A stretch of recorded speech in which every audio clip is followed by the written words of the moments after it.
My family said they didn't need my help, so I stopped helping them. We're sick of you making everything about yourself, Mom announced, sliding across a written agreement on the iPad I'd bought for her. This binds you to sibling duties only. No more pretending to be their mother. Sign it. My siblings, 14 and 16, stood behind her, death staring me. You're not that important, Jasmine. Nobody asked you to do all this. The irony was palpable. My childhood ended at 9 because I became the mother my siblings needed, all while our actual mom was busy spreading her legs for her boyfriends. Just last week, she asked me when my sister Tara would finally become a woman. She got her period 3 years ago. I locked eyes with each of them, all filled to the brim with entitlement, and signed it with a smile. Well, why didn't you just say so? If you want me to be a sister, then a sister is what you'll get. They smiled at each other like they'd won the lottery. The next morning, I woke up to Mom's victory lap. Everything's already so much better, she told her new boyfriend on speaker. Should have put my foot down years ago. My siblings floated through the house high on their win, eating food I'd prepped Sunday, wearing clothes I'd washed. This is how a real family works, Mom announced to the house, not the Jasmine dictatorship. That's when I decided to give them exactly what they wanted. On Monday morning, I treated myself to my very first Starbucks breakfast and even got to try the ice roller trend. Meanwhile, Mom discovered the hard way that teenagers don't wake themselves up. My brotherkin missed his first period exam. Tara showed up at lunch in yesterday's clothes. Hair a mess, no breakfast money. Mom got written up at work for being 2 hours late because she didn't know the morning routine existed. By Thursday, the house told its own story. I came home to find my brother wearing his PE uniform to regular classes because every other shirt rider of BO. Mom was on the phone begging the utilities company for an extension. She didn't know bills had due dates. Hey, Jazz, my brother said casually, like we were cool. Quick favor, can you grab me some deodorant when you're out? Sorry, that sounds like overstepping my sibling boundaries. Come on, sis, don't be petty. Petty? I pulled up the agreement on my phone. This specifically says sibling duties only. Shopping for you sounds like mothering. He left and muttered something about me being dramatic. The smell followed him for another week. Saturday was Tara's orchestra recital. I watched from the audience as she walked on stage in a wrinkled, stained dress, the fancy one I usually dry cleaned. Parents whispered, kids pointed. When her teacher asked Mom afterwards about the dress code situation, I chimed in loud enough for everyone to hear. Oh, we had a family restructuring, I explained cheerfully. I was overstepping by handling her concert clothes, so now Mom's in charge for the first time ever. Isn't that right, Mom? Mom's face went white as other parents turned to stare. We're reorganizing things. She made me sign an agreement, I added helpfully, showing the teacher. I'm not allowed to fill in as their mother anymore, just a sister. No more Jasmine dictatorship. The teacher's expression shifted from confused to concerned. Tara ran to the bathroom crying while Mom stood frozen, surrounded by judging parents. Wednesday afternoon, my phone rang. It was Mrs. Peterson, the guidance counselor. Jasmine, I'm calling about some concerns regarding your siblings' welfare. Multiple teachers have reported. I have no authority over my siblings. They've made that very clear, but you've always handled. No, they've set their boundaries, and it's my job to respect them. 20 minutes later, my mom burst into my room with tears streaming down her face. Please, Jasmine, CPS is coming. If they see the house like this, like what? You know what? The dishes, the laundry, the empty fridge, your brother's grades. Wow, sounds like a lot of mothering work. Good thing you're here to help. I'm begging you, just this once. Help me clean before they ring. The doorbell rang. We both froze. The woman knocked. Hello, Mrs. Williams? Child Protective Services. We've received multiple concerning reports. Mom looked at me with pure panic. I smiled sweetly. Through the doorway, I watched the social worker's eyes scan the disaster. Dishes molding in the sink, garbage overflowing. My brother in the same PE uniform from Monday. She stepped through the doorway and her whole face changed. The smell hit her first. I could tell by how her nose wrinkled up. Then her eyes went wide, taking in the kitchen with green fuzzy stuff growing on plates stacked everywhere, and trash bags piled up against the wall with flies buzzing around them. Tian stood there in that same crusty PE shirt from 5 days ago, with huge yellow stains under the arms. The social worker pulled out her tablet right away and started taking pictures of everything. Mom just stood there frozen like a statue while the camera clicked over and over. The woman walked through the living room taking more photos of the pizza boxes on the floor and the mountain of dirty laundry covering the couch. She opened the fridge and stepped back when she saw it was completely empty, except for a moldy container of something that used to be leftovers. Mom finally snapped out of it and started talking real fast. This is just a bad week. We're usually much more organized than this. The social worker turned to her with this look that said she wasn't buying it. Mrs. Williams, we've received multiple reports from your children's school over the past 2 weeks about ongoing concerns. She pulled up something on her tablet. Your son has been wearing the same clothes for days. Your daughter showed up to her recital in inappropriate attire. Both children have complained of hunger to their teachers. Mom's mouth opened and closed like a fish. I need to speak with each child separately, starting with Jasmine. She pointed to the dining room table that was actually clear because I'd been doing my homework there. Mom started to follow us, but the woman held up her hand. Privately, Mrs. Williams, we sat down and she gave me this soft look. Jasmine, I understand there's been some changes in your household recently. I pulled out my phone and showed her the agreement saved in my photos. My mom made me sign this 2 weeks ago. Her eyebrows went up as she read through it. She forced you to sign this? I nodded. did. She said I was making everything about myself and that I needed to stick to sibling duties only. The woman typed notes on her tablet. What exactly were you doing before this agreement? I took a deep breath. Everything. She looked up at me. Can you be more specific? So I started listing it all out. I woke them up every morning at 6:30, made breakfast, packed lunches, made sure they had clean clothes, helped with homework every night, cooked dinner, did all the laundry, paid the bills online because mom doesn't understand the computer, scheduled their doctor appointments, went to parent-teacher conferences when mom was too busy. The social worker's fingers flew across her tablet screen. How long have you been doing all this? I did the math in my head. Since I was 9. She stopped typing. 9 years old. I nodded. Mom had a new boyfriend who didn't like kids around, so she was gone a lot. The woman asked about specific things, and I told her everything. How I taught Tara about her period when she got it because mom didn't even notice. How I had to forge mom's signature on permission slips because she never remembered. How I learned to cook from YouTube videos because we couldn't afford takeout every night and mom only knew how to make cereal. She asked to see Tara next, and my sister came in with her hair all tangled and wearing a shirt with food stains down the front. The social worker asked her how things had been lately, and Tara just burst into tears. I'm so hungry all the time, she sobbed. Mom doesn't buy groceries, and I don't have lunch money, and the only thing I know how to make is cereal, but we ran out of milk. She told the woman about the recital and how everyone laughed at her dress. Jasmine always made sure it was clean and pressed, but now nobody does it, and mom didn't even know it needed to be dry cleaned. She admitted she didn't know how to work the washing machine or the stove, or even how to properly wash her hair because I'd always helped her with everything. Cian came in next, looking annoyed like this was wasting his time. The social worker asked him about his clothes situation. Yeah, I've been wearing this for a while. He shrugged. I don't know how to do laundry. She asked him to explain and he got defensive. Nobody ever taught me. Okay, Jasmine always just did it. He told her about failing his exam because nobody woke him up and how mom didn't even know what classes he was taking. She tried to help with my math homework yesterday, but she didn't know what algebra was. The social worker asked about meals and he said they'd been eating a lot of cereal and whatever snacks were left from before. I used the last of my birthday money on McDonald's yesterday. Finally, it was mom's turn and she went in there with her head high like she was going to fix everything. We could hear parts of it from the living room. The social worker asking about schedules and mom not knowing what time school started. Questions about the kids' teachers and mom couldn't name a single one. Medical information and mom didn't even know Tara's allergies or that Kian needed glasses. Then mom's voice got louder. This is all Jasmine's fault. About the kids' teachers and mom couldn't name a single one. Medical information and mom didn't even know Tara's allergies or that Kian needed glasses. Then mom's voice got louder. This is all Jasmine's fault. She's being vindictive because I made her sign that agreement. The social worker's voice stayed calm. Mrs. Williams, regardless of what Jasmine is or isn't doing, you are the parent here. Mom kept going on about how I was trying to make her look bad, but the woman cut her off. Can you tell me your son's grade level? Your daughter's shoe size? When their last dental appointments were? Silence. The social worker came back out and made several phone calls right there in front of us. Yes, we need immediate intervention, she said to someone. The home is uninhabitable. There's clear neglect. The children don't have adequate food or clothing. Mom started crying and grabbed at my arm. Tell them you'll help. Tell them this is just temporary. I looked at her calmly. You made me sign an agreement, remember? Within an hour, 2 more CPS workers showed up with clipboards and cameras. They went through every room taking pictures and making notes. They found the bathroom with black mold growing in the shower and toilet that hadn't been cleaned in 2 weeks. They documented the empty fridge, the overflowing trash, the mountain of dirty dishes. One of them found Tara's bloody underwear in her room from when she didn't know what to do during her period this week and just left them on the floor. They asked her about it and she started crying again, saying she didn't know how to handle it without me. The case supervisor arrived in a black SUV and looked at all the documentation. She was this older woman with gray hair who looked like she'd seen everything. After reviewing all the photos and notes, she turned to mom with this serious expression. Mrs. Williams, based on what we found here today, we're placing both minor children in emergency protective custody. Mom fell to her knees, sobbing. Please, no, I just need more time to figure things out. The supervisor shook her head. Ma'am, your children are living in unsafe conditions without adequate care or supervision. The supervisor's words hung in the air for maybe 2 seconds before mom collapsed onto her knees. She grabbed at the supervisor's pants and started sobbing these ugly wet sounds that made everyone uncomfortable. The supervisor stepped back and motioned to the other workers who immediately went upstairs. I could hear them pulling suitcases from the hall closet and opening drawers in my siblings' rooms. Tara ran after them, screaming that they couldn't touch her stuff, but one of the workers gently blocked her path and explained they were just packing some clothes. Gian stood frozen in the living room doorway like his brain couldn't process what was happening. His face went from confused to angry to scared in about 10 seconds. The workers came back down with 2 small bags that looked pathetic considering they held everything my siblings would have for who knows how long. Tara was full-on crying now with snot running down her face and her whole body shaking. She kept looking at me like I was supposed to fix this, but I just sat there with my hands folded. Ken finally snapped out of his freeze and started arguing with the supervisor about how this was all a misunderstanding. She calmly explained that the decision was made and they needed to come with her now. Mom suddenly lunged at me and grabbed my arm so hard her nails dug into my skin. Please, Jasmine, just tell them you'll help. Her face was inches from mine and I could smell the coffee on her breath. Tell them you'll take care of everything like you always do. I gently pulled her fingers off my arm one by one. You made me sign an agreement that I wouldn't parent them anymore. She started shaking me and screaming that I was being cruel, but the supervisor pulled her away. The social worker turned to me while the others were dealing with Mom. Jasmine, since you're over 18, you're not required to come with us, but do you have somewhere safe to stay? I nodded and told her I'd already arranged to stay with my friend Sarah and had been planning to move out anyway. She looked relieved and handed me her card in case I needed anything. The workers started walking Tara and Sen toward the door, and that's when everything exploded. Tara spun around and screamed at me that this was all my fault. You did this on purpose. Her voice was so high it cracked. You wanted us to get taken away. Keon just stared at me with this look I'd never seen before. It was like he finally understood that actions have consequences, and he didn't like it one bit. They loaded them into a black SUV while Mom ran after them, begging for one more minute. The supervisor had to physically block her from getting in the vehicle. I watched from the window as the SUV pulled away with my siblings' faces pressed against the back glass. Mom stood in the driveway for another 20 minutes just staring at where the car had been. I packed my own bag and called Sarah to come get me. Her mom picked me up an hour later and didn't ask any questions when she saw my puffy eyes. That night, I sat on Sarah's bed while my phone buzzed nonstop. Mom had called 17 times and left 8 voicemails. The first 3 were her screaming that I'd ruined everything. The next 2 were her crying and begging me to come home and help her get them back. The last 3 switched between blaming me and apologizing and then blaming me again. I turned my phone off and tried to sleep, but kept seeing Ten's face when he finally understood what was happening. Sarah's mom made me breakfast the next morning and was just setting down pancakes when we heard pounding on the front door. Mom was standing there looking like she hadn't slept with her hair sticking up and yesterday's makeup smeared under her eyes. I know she's here. She pushed past Sarah's dad and found me in the kitchen. You're coming home right now, and we're fixing this. Sarah's dad stepped between us and told her she needed to leave. Mom started screaming about how I was her daughter and she could make me come home. Sarah's mom calmly picked up her phone and said she was calling the police if Mom didn't leave immediately. Mom looked at me one more time with pure hatred before storming out. She slammed the door so hard a picture fell off the wall. 2 days passed before I got a call from Mrs. Peterson at the school. Jasmine, I heard about what happened and I wanted to check on you. Her voice was warm and concerned. I also want you to know that I'm proud of you for protecting yourself. She told me the school had counseling services available if I needed them and that they would support me through this. She mentioned that several teachers had been worried about my siblings for weeks and were relieved someone finally intervened. 3 days after that, I got an official notice about a family court hearing to determine temporary custody. I spent the morning printing out copies of the signed agreement, screenshots of Mom's texts over the past weeks, and photos I'd been taking of the house getting worse. I organized everything into a folder and put on my nicest clothes. The courthouse was downtown in this old building that smelled like floor wax and old paper. I got there early and sat outside the courtroom watching other families go in and out. Mom showed up 15 minutes late wearing the same wrinkled shirt from 3 days ago. Her hair was greasy and pulled back in a messy ponytail. She had bags under her eyes and kept checking her phone like she was waiting for someone. I realized her boyfriend must have bailed when things got serious because she was completely alone. The bailiff called us in, and the judge was this older woman with gray hair and glasses on a chain around her neck. She reviewed the CPS report first, reading parts out loud about the condition of the house and the children's statements. Then she asked Mom about her parenting capabilities. Mom started strong, saying she'd been overwhelmed but was ready to do better. The judge asked her specific questions about Tara's medical needs. Mom went blank and couldn't even remember what medications Tara took for her allergies. The judge asked about Cian's learning accommodation plan that the school had sent home multiple times. Mom didn't even know he had one. The judge looked at Mom for a long moment before turning to the bailiff and asking him to bring Tara and Sen into her chambers. They both stood up looking confused and followed her through the heavy wooden door behind the bench. Mom kept wringing her hands and looking at me like I could somehow fix this. 20 minutes passed with just the sound of the courtroom clock ticking. When the door finally opened, Tara came out first with red eyes and wouldn't even look in my direction. Cian followed behind her looking pale and shaken like someone had just told him Santa wasn't real. They sat back down in their seats and the judge took another 5 minutes writing notes before she finally spoke. She explained that based on the home inspection, the children's statements, and Mom's clear lack of basic parenting knowledge, she was ordering both kids to remain in foster care. Mom would need to complete a 12-week parenting course and individual therapy sessions. She'd also have to pass regular home inspections before the court would even consider returning custody. Mom started sobbing so loud that Babe had to tell her to quiet down. Parenting knowledge, she was ordering both kids to remain in foster care. Mom would need to complete a 12-week parenting course and individual therapy sessions. She'd also have to pass regular home inspections before the court would even consider returning custody. Mom started sobbing so loud that Babe had to tell her to quiet down. Right in the middle of the judge explaining the visitation schedule, Mom's phone started ringing. She fumbled to silence it it, but I could see her works number on the screen. The phone rang again 30 seconds later. The judge told her she could step out to take it if it was an emergency. Mom answered in the hallway, but we could all hear her through the door. Her boss was telling her that her excessive absences over the past 2 weeks meant they had to let her go. She tried explaining about the court case, but they said she'd already used up all her sick days and vacation time. Mom came back in looking like she'd been punched in the gut. The judge wrapped up by setting the next hearing date for 3 months out and dismissed us. I walked out first and was heading to the parking lot when I heard someone calling my name. A woman with graying hair and Mom's same nose was walking toward me. It was Mom's sister, the aunt I hadn't seen since I was maybe 10. She said she'd heard about everything from a cousin and came to see if it was really as bad as people were saying. She told me she had no idea things had gotten this bad and felt terrible for not checking in more. Her house had a spare bedroom and she wanted me to come stay with her. I thanked her, but explained I needed to focus on my own life now after spending 9 years raising my siblings. She nodded like she understood and handed me a piece of paper with her phone number, saying to call if I changed my mind. Mom walked past us without saying anything, just shooting me a look full of hate. A week went by and I was at my job at the bookstore when my co-worker mentioned seeing Kian at the grocery store with some older couple. She said he looked miserable and was arguing with them about something. Later that day, I got a text from one of Tian's friends saying they were in different foster homes on opposite sides of town. Tian was apparently struggling with all the rules like set bedtimes and chore schedules. The friend said Kian kept complaining about having to ask permission for everything when I used to just handle stuff without making it a big deal. 2 days after that, I got an email from Tara's orchestra teacher. She wanted to let me know that Tara had to drop out of the program because her foster family lived 45 minutes away from the school. The teacher wrote that she was really sad to lose such a talented student and wondered if there was any way to work something out. I wrote back explaining I wasn't Tara's guardian anymore and she'd need to contact CPS about it. The teacher responded saying she understood, but it was such a shame because Tara had real potential. That weekend, I was doing homework when Mom called me crying. She'd just finished her first parenting class and couldn't believe how much she didn't know. They'd spent 2 hours just on child development basics, and she realized she didn't even know what was normal for a 14 and 16-year-old. She said the instructor asked everyone to share their morning routine with their kids, and she was the only one who didn't have one. She begged me to help her understand some of the stuff they were teaching, but I told her that defeated the whole purpose of the classes. She hung up on me. I started focusing on my own life for the first time since I was 9. I got more hours at the bookstore and started putting money aside for college. I found out I could still apply for spring admission at the state school and started working on my application essays. One of my coworkers mentioned a support group for people who'd been parentified as kids, and I decided to check it out. The meeting was in a church basement on Tuesday nights. There were 8 other people there, all different ages. The facilitator had us go around and share a little about our situations. One woman talked about raising her 4 younger brothers while her mom worked 3 jobs. A guy my age described taking care of his disabled sister since he was 7 because his parents couldn't handle it. Another girl had been managing her family's bills and appointments since middle school because her parents didn't speak English well. When it was my turn, I told them about the agreement and everything that happened after. Nobody looked shocked or judged me for letting my siblings go into foster care. The facilitator said what I'd experienced wasn't normal, and it wasn't my fault. She explained that parentification is a form of abuse, even when it doesn't feel like it. Hearing other people's stories made me realize how messed up my childhood actually was. They all talked about the guilt they felt when they finally stopped taking care of everyone else. One woman said it took her years of therapy to understand that she deserved to have her own life. The group gave me books to read and websites to check out about recovering from parentification. That same night, my phone buzzed with a text from an unknown number asking if I could let him into the house to grab his stuff since Mom wasn't answering her phone. The message said it was Mom's boyfriend, and he just needed his work clothes and laptop. I stared at the message for about 2 seconds before blocking the number completely. 3 weeks crawled by with me settling into a routine at my friend's house, going to work at the bookstore, attending the support group meetings, and actually sleeping through the night for once. Then on a Tuesday afternoon, while I was making myself a sandwich in my friend's kitchen, I heard loud knocking at the front door. My friend's mom answered it, and I heard Kian's voice, desperate and shaky, begging to talk to me. He stood there in dirty clothes with a backpack that looked way too heavy for him, his eyes red and puffy from crying. He started talking fast about how he couldn't take the foster home anymore, how they had all these rules about screen time and chores and homework checks, how they made him go to bed at 10 every night like he was still in elementary school. He kept saying I understood him better than anyone and begging me to let him stay just for a few nights until he figured something out. My friend's mom looked at me with this mix of concern and confusion while Kian kept pleading, saying he'd sleep on the floor and wouldn't eat much and would help with chores. My hands shook as I pulled out my phone and dialed the CPS emergency number they'd given me at court. Kian's face went from hopeful to shocked. to angry as he realized what I was doing. He tried to grab the phone from me, but my friend's mom stepped between us. The CPS operator took down all the information and said someone would be there within the hour to pick him up. Ken sat on the front steps, refusing to look at me or talk to anyone while we waited. The social worker who showed up was the same one from the initial investigation, and she gave me this small nod of approval as she guided Sen to her car. She mentioned quietly that both kids were having a hard time adjusting, but were finally getting real therapy and support services they'd never had access to before. She said Chenna had been acting out a lot at his placement, but that was pretty normal for kids who'd never had structure. After they left, I threw up in the bathroom and cried for 20 minutes. A week later, I got a call from Mom sobbing about her home inspection. The CPS worker had shown up to check if she'd made the required improvements to get the kids back. Mom said the worker took one look at the kitchen with dishes still piled up and food going bad on the counter and started writing notes immediately. The bathroom had mold growing in the shower that Mom didn't know how to clean properly. She tried to do laundry but left wet clothes in the washer for 3 days and they smelled awful. The worker asked to see the kids' rooms and Mom hadn't even made their beds or picked up the clothes from the floor. The judge extended the foster care placement for another 3 months minimum. Mom kept crying about how unfair it was, how she was trying her best, how nobody taught her these things. I was at the grocery store the next Saturday buying ramen and frozen pizza when I turned the corner and almost ran my cart into 2 of Mom's friends from her book club. They looked at me like I was actual garbage, whispering to each other loud enough for me to hear about how I destroyed my own family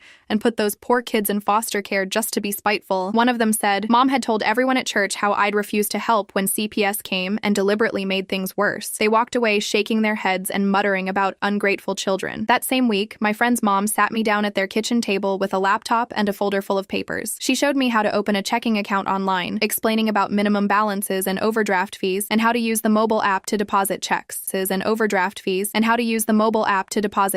She helped me fill out the FAFSA for college financial aid, something I didn't even know existed because Mom had never mentioned it. She taught me how to build credit with a secured card and showed me websites for finding apartments and understanding lease agreements. She made me practice writing checks and balancing a checkbook, even though she said most people don't use them anymore. She explained health insurance and car insurance and renter's insurance. All these adult things Mom never thought to teach me. 2 days later, I got a letter forwarded through CPS from Tara. Her handwriting was messier than usual, and the paper had tear stains on it. She wrote that I was selfish and cruel and that I'd ruined her life on purpose. She said I could have fixed everything but chose to destroy the family instead. She wrote that she hated me and never wanted to see me again. She said her foster parents were mean and strict and didn't understand her like I did. She blamed me for missing orchestra and falling behind in the school and not having any of her stuff. The letter hurt worse than anything Mom had ever said to me. My therapist at the support group helped me understand that Tara was processing trauma and grief, and that anger was easier than admitting she'd been wrong. She explained that kids often blame the safe person rather than the one who actually hurt them. 3 weeks after that, Mom called crying again because she'd gotten an eviction notice. Without my income from the bookstore helping with rent, without me keeping track of when bills were due, she'd missed 3 months of payments. The landlord was done giving her extensions. She couldn't understand how the bills had piled up so fast or why the late fees were so high. She said she tried to make a budget, but the numbers didn't make sense to her. She'd been spending money on takeout every night because she didn't know how to meal plan or grocery shop properly. Her sister, my aunt, who'd offered to help me before, agreed to let Mom move in temporarily. 2 months into the whole mess, I got a letter about mandatory family therapy. The judge had ordered all 4 of us to attend a session together with a court-appointed therapist. The letter said it was part of the reunification process and attendance was required. The session was scheduled for the following Thursday at the courthouse. Mom showed up looking different from I'd seen her in years. Her hair was actually brushed and styled. She wore clean clothes that matched, and she looked sober for once. She'd lost weight and her eyes were clearer. She sat across from me in the waiting room but didn't try to talk. When we got called in, the therapist had us sit in a circle with her between Mom and me. Tara and Sen sat on the other side, looking uncomfortable and angry. The therapist started by asking Mom to share what she'd learned in her parenting classes. Mom talked for 10 minutes about child development and age-appropriate expectations, and how she realized she'd never known what kids actually needed at different stages. Then the therapist asked her directly about my role in the family before everything happened. Mom got quiet and stared at her hands for a long time. Finally, she looked up at me with tears running down her face and said the words I'd waited 9 years to hear. She admitted that she'd forced me to be the parent, that she'd stolen my childhood, that she'd been selfish and neglectful and wrong. She said she understood now that what she'd done to me was abuse, even though she hadn't hit me or meant to hurt me. She said the parenting classes made her realize how much damage she'd caused all of us. It was the first time she'd ever taken real accountability for anything. But sitting there listening to her, all I felt was empty because it was way too late for apologies to fix what she'd broken. The therapist turned to Tara next and asked her to share how she was feeling about everything. Tara's face crumpled and tears started rolling down her cheeks as she looked at me with this mix of pain and anger that made my chest tight. She wiped her nose on her sleeve and told the therapist she missed me so much it hurt, but she She also hated me for letting everything fall apart. She said she didn't understand why I couldn't just fix things like I always did before. The therapist nodded and explained in this calm voice that Tara's anger at me was actually meant for Mom, but it felt safer to be mad at me. She told Tara that I was just a kid too when I started taking care of everyone, and that wasn't supposed to be my job. Tara kept crying harder and harder until she was making these little gasping sounds. The therapist handed her tissues and waited for her to calm down before turning to Sen. My brother sat there picking at a hole in his jeans and wouldn't look at anyone. The therapist asked him 3 times before he finally mumbled that he knew what they did to me was messed up. He said he knew I was basically raising them while Mom did nothing, but he didn't want to give up having someone do everything for him. He looked at me for maybe 2 seconds and said sorry, but I could tell from his voice he was mostly just sorry his easy life was over. The therapist wrote notes on her clipboard for what felt like forever before looking up at all of us. She recommended we all continue with separate therapy before trying to be a family again. She said Mom needed to prove she could actually parent, and I needed time to figure out who I was without taking care of everyone. Mom nodded and promised she'd do whatever it took to get the kids back, while I made it clear I wouldn't be coming back no matter what. The session ended with the therapist scheduling individual appointments for everyone and reminding us this would be a long process. 2 weeks after that session, I got home from my job to find a thick envelope from the state university waiting for me. My hands shook as I opened it and read the acceptance letter offering me a full scholarship based on my grades and the essay I'd written about my situation. I sat on my friend's bed staring at the letter because I never thought I'd actually get to leave and start fresh somewhere new. My friend's mom found me crying and hugged me while I showed her the letter. She helped me fill out all the housing forms and even drove me to campus for orientation day. The scholarship covered everything, including books and meal plans, which meant I could actually focus on the school instead of working 3 jobs. Meanwhile, Mom kept going to her parenting classes every Tuesday and Thursday at the community center. She called me once to say she'd passed her first test about child development milestones. I could hear in her voice she was proud of herself for learning what temperature to wash clothes at and how to check if meat was cooked through. 6 weeks after the kids got placed in foster care, she passed her second home inspection at my aunt's house. The judge reviewed all her progress reports and approved supervised visits with Tara and Sen starting the next Saturday. Mom showed up 15 minutes late to the first visit because she got lost finding the supervision center. The social worker had to remind her twice about the rules,